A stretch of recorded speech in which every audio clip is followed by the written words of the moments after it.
पायल ध्रुव को कॉलेज के first year से जानती थी। कॉलेज के पहले ही दिन पायल उससे काफी इम्प्रेस भी हुई थी, क्योंकि ध्रुव कभी किसी के सामने झुकता नहीं था और उसे अपने ऊपर पूरा विश्वास था। ध्रुव को इस बात से कोई फर्क नहीं पड़ता था कि वो कहां से आया है। उसका डिटर्मिनेशन और उसका मोटिवेशन पायल को इंस्पायर करता था। पायल ने डिसाइड किया कि पिछले 3 सालों में उसने जो गलतियां की है, अब उसे सुधारने का वक्त आ चुका है। अब कोई कुछ भी कहे, लेकिन पायल ध्रुव के साथ दोस्ती करने की कोशिश करेगी ताकि वो भी उससे कुछ सीख सके।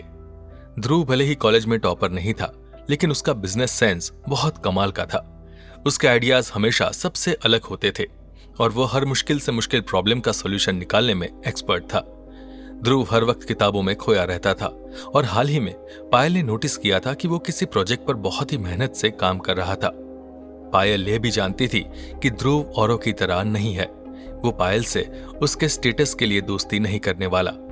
ध्रुव के लिए तो सब बराबर थे, इसलिए पायल को पूरा यकीन था कि ध्रुव उससे दोस्ती जरूर करेगा। यहां पायल कुछ और सोच रही थी और वहीं दूसरी ओर देव अपने दोस्तों के साथ एक दूसरे नाइट क्लब में गया हुआ था। उसका मूड बहुत ही खराब था। वो लगातार ड्रिंक पर ड्रिंक लिए जा रहा था। उसके दोस्त उसे रोकने की कोशिश कर रहे थे, लेकिन देव किसी की सुनने वाला नहीं था। देव की बेस्ट फ्रेंड शिल्पा वहीं थी और हमेशा की तरह वो देव को भड़का रही थी। शिल्पा देव को पसंद करती थी, लेकिन इससे पहले कि वो अपने मन की बात देव से कह पाती, देव ने पूरे कॉलेज के सामने पायल को प्रपोज कर दिया और शिल्पा का दिल टूट गया। बस उसी दिन से शिल्पा हर उस मौके के इंतजार में रहती थी जब देव को पायल के अगेंस्ट भड़का सके। शिल्पा अच्छे से जानती थी कि देव किस तरह का है और क्या कर सकता है, इसलिए वो देव को उकसाने का कोई मौका नहीं छोड़ती थी। देव ने गुस्से में कहा, आज पायल की वजह से मेरी इंसल्ट हो गई, वो भी अपने दोस्त के सामने। शिल्पा ने कहा, मैंने तुमसे पहले ही कहा था वो लड़की तुम्हारे प्यार के लायक नहीं है। देव ने कहा, जो भी है, पायल को तो मैं समझा लूंगा, अभी उस आरव की अकल ठिकाने लाने की जरूरत है। देव ने अपने असिस्टेंट को फोन लगाया और उससे कहा, सुनो, जो हमने 2 दिन पहले नाइट क्लब के 2 लाइसेंस इश्यू करवाए थे, उसके खिलाफ एक कंप्लेंट रजिस्टर करवा दो।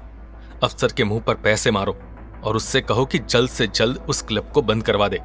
असिस्टेंट ने दूसरी तरफ से कहा, पर सर, वो तो आपके दोस्त आरव का है, मैं आरव सर से क्या कहूं? देव ने कहा, मैंने तुम्हें अपना काम करने के लिए हायर किया है, ना कि मुझे एडवाइस देने के लिए।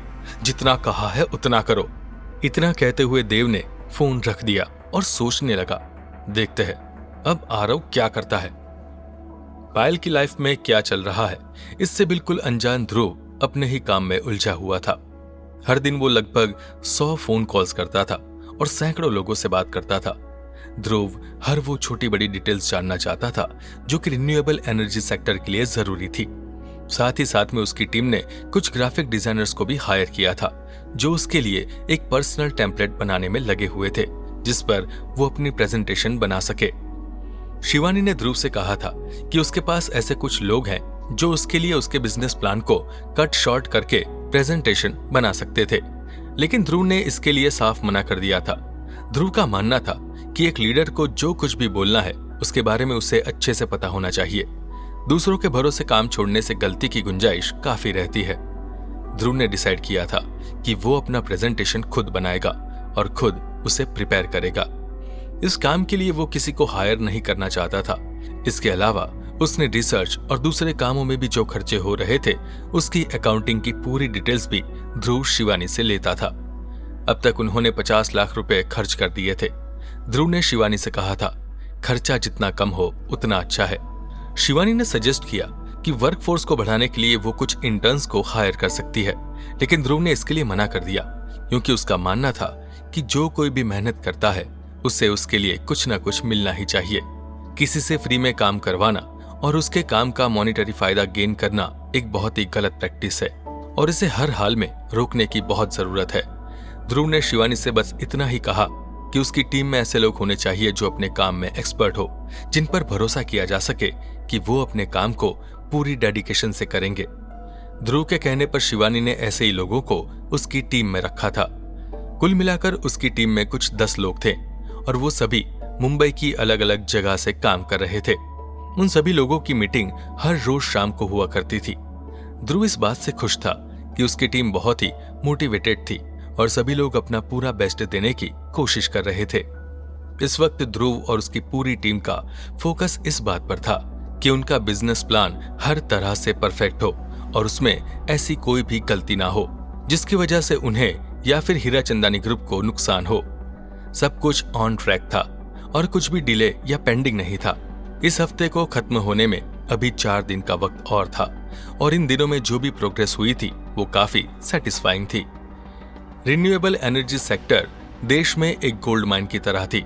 बड़ी बड़ी कंपनियां इसमें निवेश करने से बच रही थी क्योंकि ज्यादातर टेक्नोलॉजी बाहर से आती थी और इसी वजह से उसके प्लांट को लगाने की कीमत बहुत ज्यादा थी। इतना बड़ा रिस्क किसी भी कंपनी के लिए मुश्किल तो था ही। वहीं सरकार ये चाहती थी कि देश की बिजली की खपत रिन्यूएबल एनर्जी के सोर्सेज से हो। अभी तक देश में बनने वाली बिजली का उत्पादन या तो कोयले से चलने वाले प्लांट या फिर डैम के द्वारा होता था।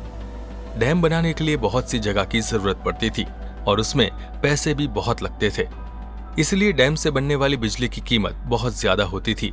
और कोयले की कहानी तो दूसरी थी। देश में कोयला विदेश से मंगवाया जाता था क्योंकि उस कोयले में ज्यादातर गर्मी पैदा करने की क्षमता होती थी। भारत में मिलने वाला कोयला ज्यादा गर्मी पैदा नहीं कर पाता था और इस वजह से बाहर से कोयला एक्सपोर्ट करवाना पड़ता था। फिर इस कोयले को ट्रेनों के द्वारा प्लांट्स तक पहुंचाने में हजारों करोड़ों रुपये खर्च हो जाते थे। इसके बाद कोयले से बिजली बनाने के लिए जो प्लांट लगाना पड़ता था उसके अपने अलग खर्चे होते थे। कोयले से बनने वाली बिजली में सबसे बड़ी समस्या पॉपुलेशन था। कोयले को जलाने से बनने वाली राख एनवायरनमेंट के लिए बहुत खतरनाक होती है और इससे प्लांट में काम करने वाले वर्कर्स को भी बहुत दिक्कत होती थी। इन्हीं समस्याओं की वजह से बहुत से एक्सपर्ट का यह मानना था कि भारत में ऊर्जा खपत को पूरा करने के लिए अब रिन्यूएबल एनर्जी की तरफ ही जाना पड़ेगा। हर साल सरकार नई स्कीम और प्लान बनाती थी ताकि इस सेक्टर में नए लोग इन्वेस्ट करें, लेकिन इतनी कोशिशों के बावजूद भी ज्यादा इन्वेस्टमेंट नहीं आ पा रहा था।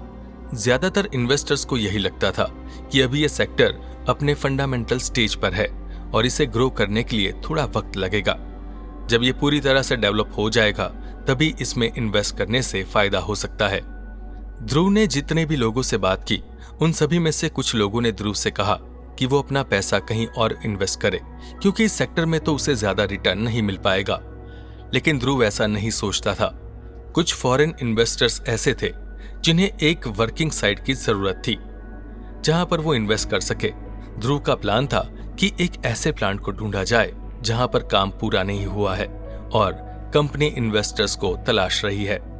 ऐसी कंपनियों में इन्वेस्ट करके और उसके प्लांट को कंप्लीट करने में उनकी मदद करके ध्रुव अच्छा खासा रिटर्न ले सकता था और जब प्लांट कंप्लीट हो जाए उसके बाद वो कंपनी को टेक ओवर करके पूरे प्लांट को एक सिंगल बायर को बेच सकता था जिससे उसे अच्छा खासा रिटर्न मिल जाएगा।